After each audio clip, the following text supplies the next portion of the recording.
Hi, let's just talk about some brief health and safety tips for the large pastry break. This is a pastry break. You can see that it's currently pulled out into an area where it's safe to use. Essentially, we need space for this arm to come down here and for this arm to come down here. You should assess whether you're going to, when you bring the arms down, you're going to knock into anything. Once you've established your working area is safe, the next thing to do would be to make sure the pastry break has its foot locks down.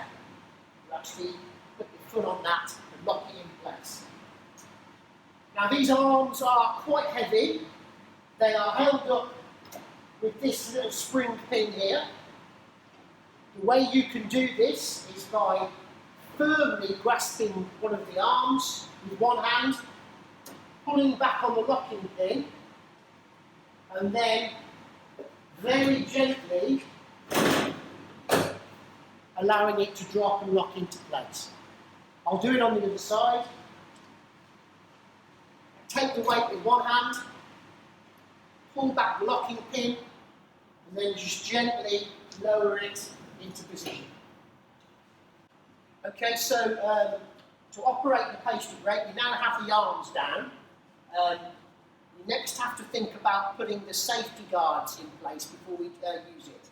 At this point though, I will point out that there are blue scraper blades fitted between the belt and the main rollers.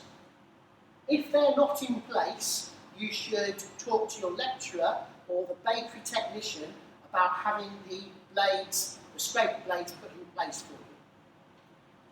Okay, we're still going. First thing to notice is that the operating lever is in a central position. Then we can gently drop down the safety guards. These are designed so that if you were to be following a piece of pastry or a piece of dough with your hand, eventually you're going to lift the guard up before your hand gets into the compression rollers. That's how they're designed to work.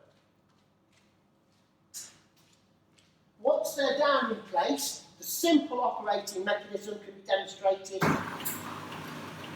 with the driver.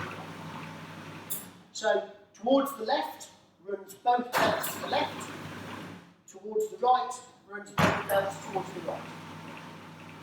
Just to demonstrate the guard, you can see that if something is to travel under the guard, it will interlock and stop the operation. Okay, we first need to understand basically the basic operation of a pastry break. Here are two large steel rollers which, when they are adjusted, can what we call sheet out dough or pastry to a required thickness. The way this handle works, there is a little lock on it which when you squeeze in allows you to alter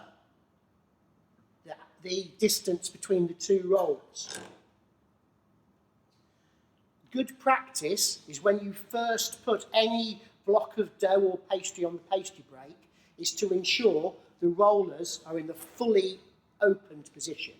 A common mistake would be to put a piece of pastry or dough this high on the belt and try and drive it through the rollers that are this thin, which will essentially what we call rip your pastry to pieces. So always start with them as wide as they'd be.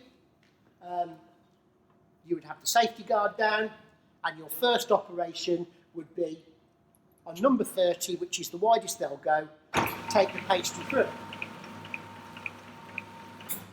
You could then, in small steps, reduce the thickness of your pastry by reducing the gap between the rollers and taking the pastry back through the other way. One of the safety features or quality features is this little locking pin here. You can adjust the size of your pastry so it could not go any thinner than a certain number on this dial. There is a little notch on the body of the machine At the moment, 2 millimetres is indicated on it, and so I can actually lock the thickness to 2 millimetres. That would help in operations where you had a specification of requiring pastry of 2 millimetres thickness.